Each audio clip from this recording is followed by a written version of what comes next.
bienvenue sur ma chaîne LC Parole de Lumière. Je suis Linda, je viens avec vous parler de la parole, enseigner par la grâce du Saint-Esprit et pour que nous soyons dans la vérité. Nous allons parler d'un sujet qui m'est très à cœur pendant cette période, la période de Noël, où beaucoup de chrétiens se posent la question, dois-je fêter Noël ou pas?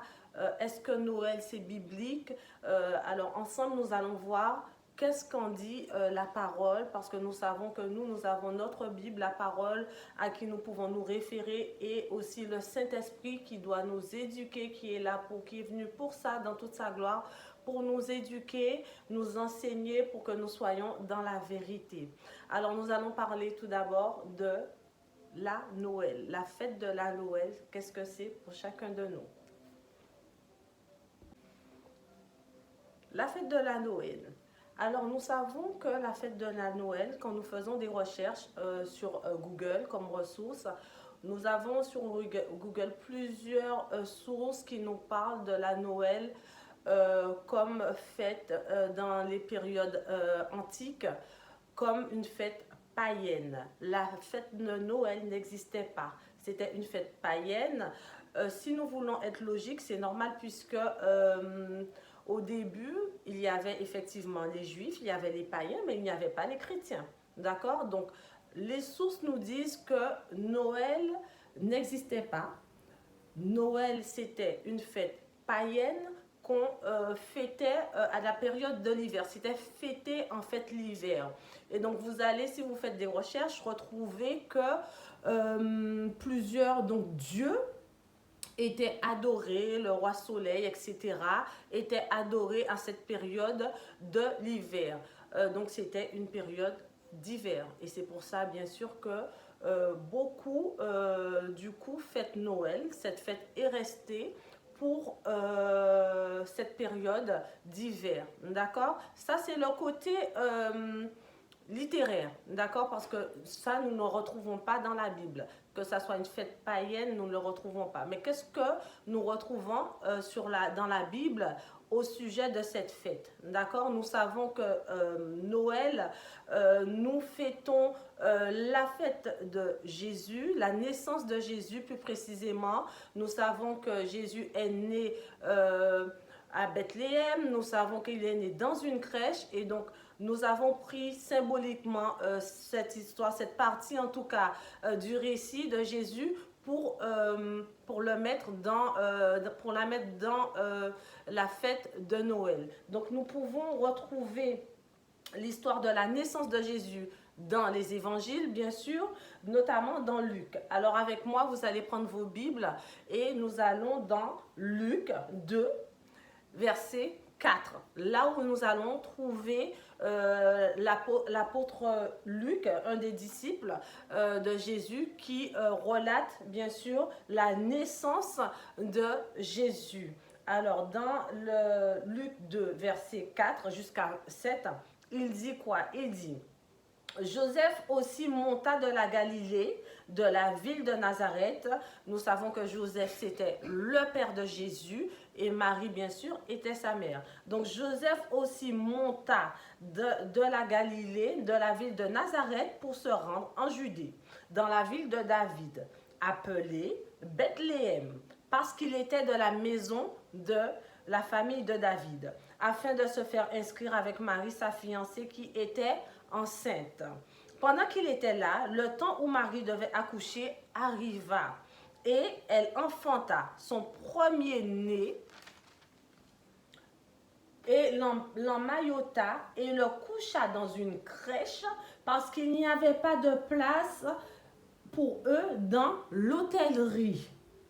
Amen. Donc voilà l'histoire de la naissance de Jésus que nous fêtons, nous les chrétiens, pendant la fête de Noël. Jésus est né effectivement, à Bethléem, il y a eu une naissance de Jésus, notre Seigneur. Il est né à Bethléem, dans une crèche, et où nous retrouvons très souvent dans cette période des crèches situées un peu partout, sous les arbres de Noël, sous les sapins, etc. Beaucoup de personnes mettent des crèches parce que la Bible parle de cette crèche où Jésus était né et emmailloté. Voilà, parce qu'il n'y avait pas de place à l'hôtel. D'accord? Donc, ceci est vrai. Ceci est vrai, mais la Bible ne dit pas que Jésus est né en hiver. La Bible, il n'y a pas de date de la naissance de Jésus. Nous savons juste qu'il est né. Nous savons aussi que les bergers à ce moment-là pouvaient être à l'extérieur pour veiller sur leurs brebis, mais nous n'avons pas de date. Pourquoi nous n'avons pas de date? Parce qu'en effet, un sauveur est né, mais Jésus, il n'était pas venu pour naître, tout simplement. Il n'était pas venu pour naître, il était venu pour une mission, d'accord? Et nous savons tous en tant que chrétiens, la mission, c'est cette mission, il était né pour une raison, et c'est cette raison qui a le plus d'importance en fait. La mission de l'œuvre de la croix, c'est sa mort qui est importante pour nous les chrétiens. C'est l'œuvre de la croix, son sacrifice, le don de la vie qu'il nous a donné, c'est ce qui est important pour nous les chrétiens. Donc la Bible est faite sous l'inspiration de Dieu. Dieu a inspiré des hommes pour écrire sa parole, pour nous enseigner, pour que nous puissions aussi avoir une communication avec lui. Et à aucun moment, Dieu donne la date de la naissance de son fils Jésus. Alors nous devons dans tous les cas, et or nous savons que Jésus, en quelle période exacte qu'il est mort. Nous savons qu'il est mort à la période de Pâques. D'accord? Ça c'est clair, net et précis. Dieu a voulu que nous le sachions, donc tout est clair. Mais pour la naissance, la période de la naissance, nous ne le savons pas. D'accord? Donc, et cela, ça change tout au sujet, pour nous en tout cas les chrétiens, de la fête de Noël. D'accord? Donc, alors, pour résumer, nous savons que pour les païens, c'est une fête à l'époque d'idolâtres, hein, une fête où ils fêtaient l'hiver, il y avait tout un rite autour de cette fête Noël, et c'était pas Noël, la fête s'appelait la fête de l'hiver, les solstices de l'hiver. Vous pourrez essayer de vous renseigner vous également sur Google, et vous pourrez voir les sources de cette fête. D'accord? Alors, mais pourquoi nous avons deux parties? La partie des chrétiens et la partie des païens. Pourquoi? Alors, à la base, qu'est-ce que ça veut dire un païen? Qu'est-ce que c'est un païen pour nous, les chrétiens? D'accord? Qu'est-ce que c'est un païen? Est-ce que nous-mêmes, nous savons reconnaître un païen quand nous avons un païen en face de nous? Qu'est-ce que la Bible dit de ce terme païen? Donc, pour cela, nous allons à 1 Thessaloniciens 4, verset 5, d'accord, où nous trouvons la définition du païen dans le Nouveau Testament, d'accord? Dans le Nouveau Testament, c'est l'apôtre Paul qui parle des païens, pas que lui, hein. Il y a aussi Pierre qui parle aussi des païens, mais donc moi j'ai choisi de prendre deux versets de l'apôtre Paul qui parle des païens, qui nous exprime qu'est-ce que c'est qu'un païen. Un païen, dans 1 Thessaloniciens 4, verset 5, il dit quoi? Les païens qui ne connaissent pas Dieu. Les païens qui ne connaissent pas Dieu. Ça veut dire qu'un païen n'a aucune connaissance de Dieu, d'accord? Pour un païen à l'époque, surtout l'époque antique, c'était des polythéistes. Ils adoraient plusieurs dieux, mais le seul Dieu unique ils ne l'adoraient pas. Donc ça veut dire qu'ils étaient des idolâtres. Donc ils pouvaient adorer la lune, le soleil, l'hiver, tout ce que vous voulez, mais ils n'adoraient pas Dieu. Le seul Dieu, l'éternel, le tout-puissant, il ne l'adorait pas. D'accord? Donc c'est ça un païen. Un païen, c'est une personne qui ne croit pas en Dieu. D'accord? Donc nous pouvons aussi, dans 1 Corinthiens 12, verset 2, vous allez aller avec moi ensemble. Donc dans 1 Corinthiens 12, verset 2,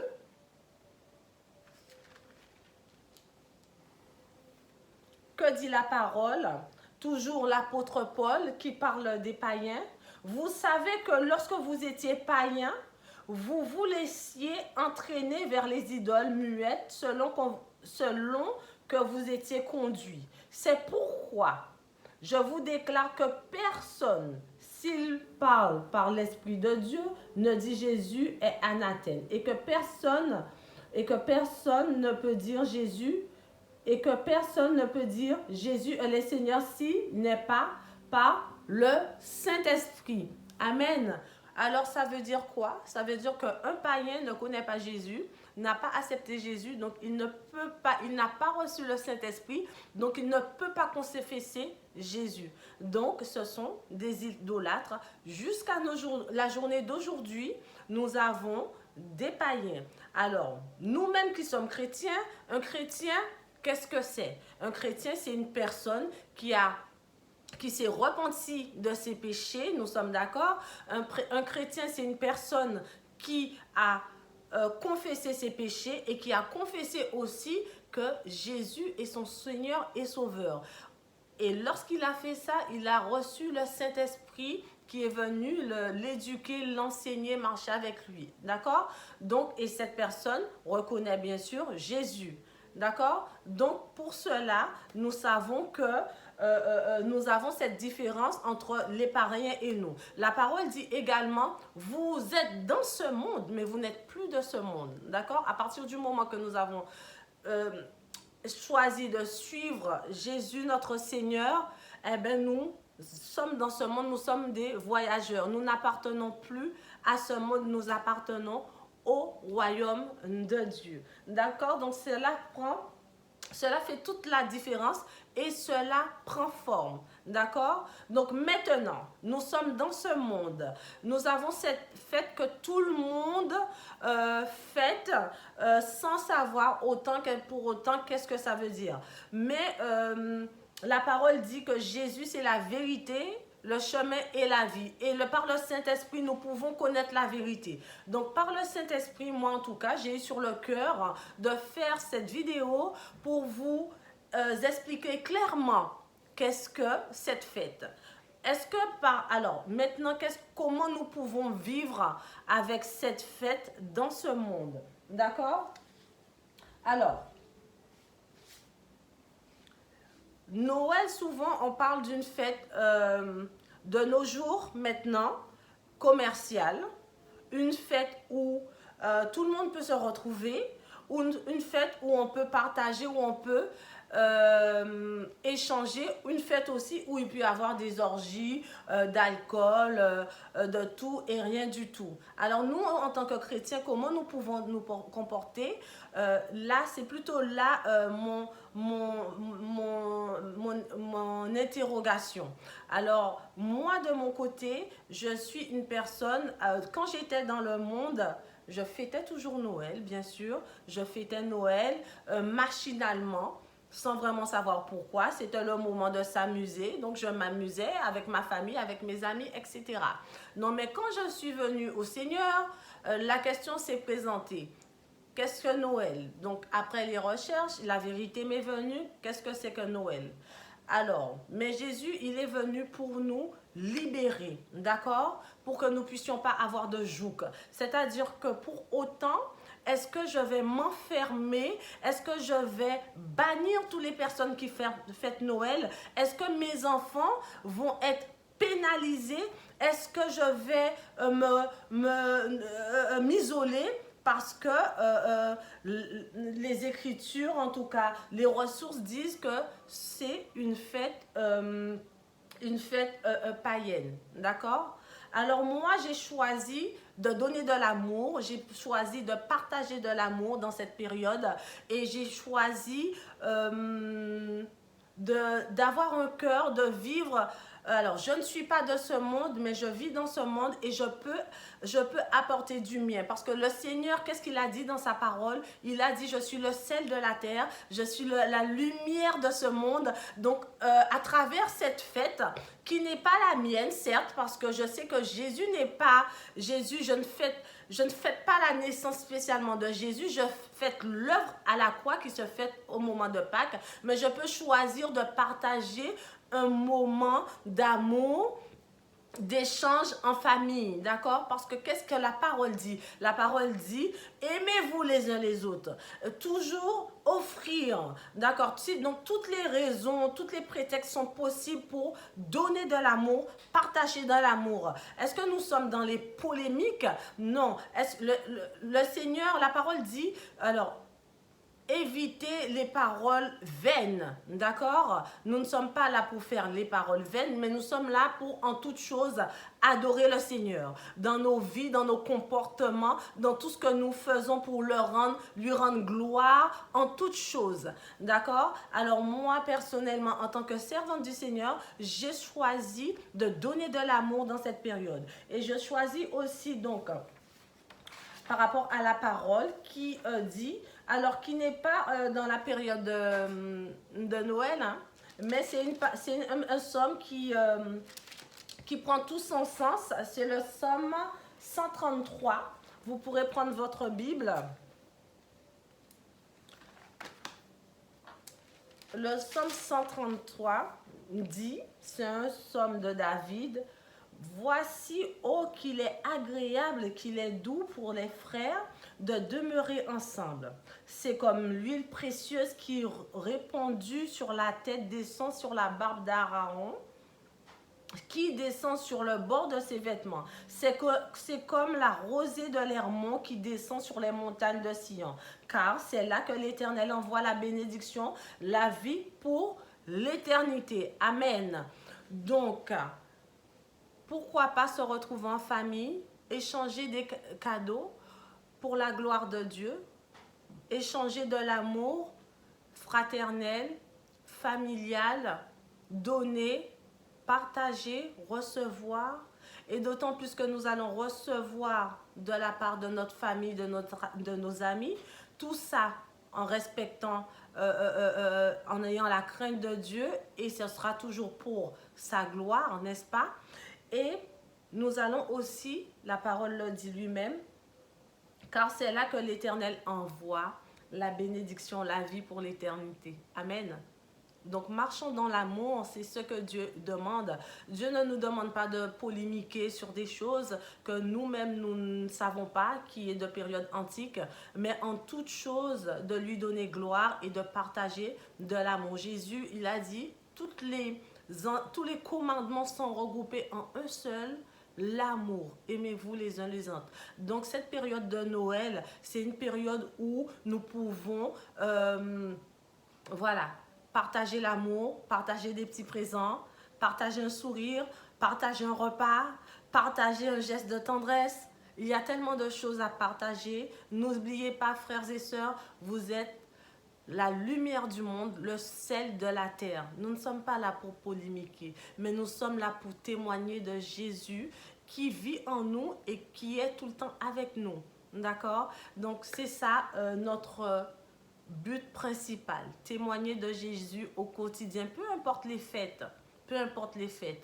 Mais au contraire, quand il y a une fête, de saisir cette fête et de manifester Jésus dans cette fête, en amis, en famille, parmi les collègues, tout ce que vous voulez. Marchez dans l'amour.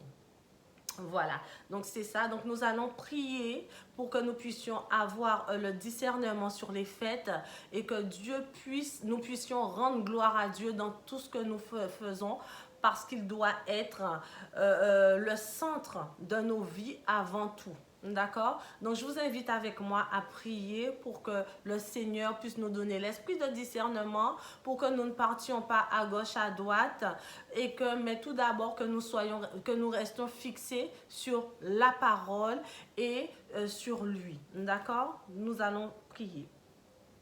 Père, merci. Merci pour ta parole. Merci pour ta parole qui nous a enseigné. Merci pour ta parole qui nous a édifié. Merci, Papa, pour ta parole qui nous a construit. Merci, Seigneur, parce que nous étions dans l'ignorance.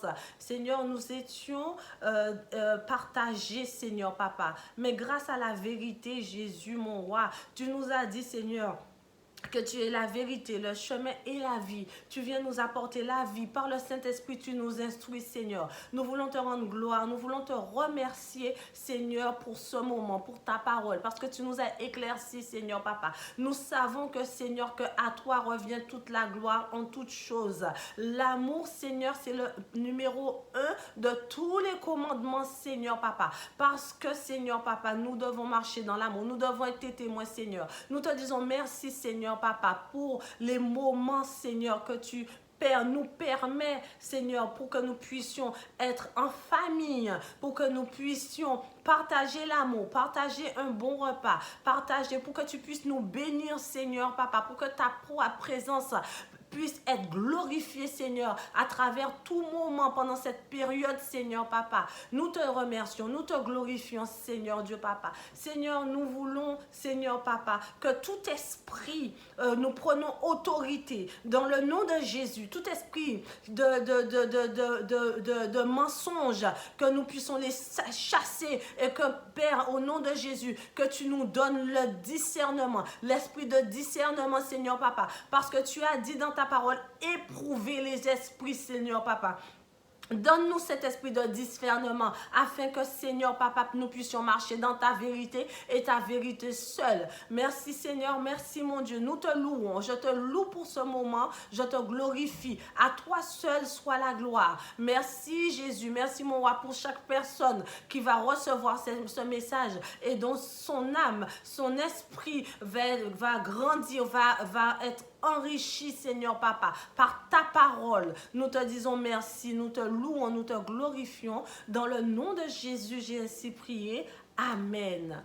Merci, c'était Linda sur LC Parole de Lumière. Je vous dis à très bientôt pour une autre vidéo. Soyez tous bénis. À bientôt, je vous aime de l'amour du Christ. Au revoir. Bonjour, bienvenue sur ma chaîne LC Parole de Lumière. Je suis Linda, je viens avec vous parler de la parole, enseigner par la grâce du Saint-Esprit et pour que nous soyons dans la vérité. Nous allons parler d'un sujet qui m'est très à cœur pendant cette période, la période de Noël, où beaucoup de chrétiens se posent la question, dois-je fêter Noël ou pas? Est-ce que Noël c'est biblique? Alors ensemble nous allons voir qu'est-ce qu'en dit la parole, parce que nous savons que nous avons notre Bible, la parole à qui nous pouvons nous référer, et aussi le Saint-Esprit qui doit nous éduquer, qui est là qui est venu pour ça dans toute sa gloire, pour nous éduquer, nous enseigner, pour que nous soyons dans la vérité. Alors nous allons parler tout d'abord de la Noël, la fête de la Noël. Qu'est-ce que c'est pour chacun de nous?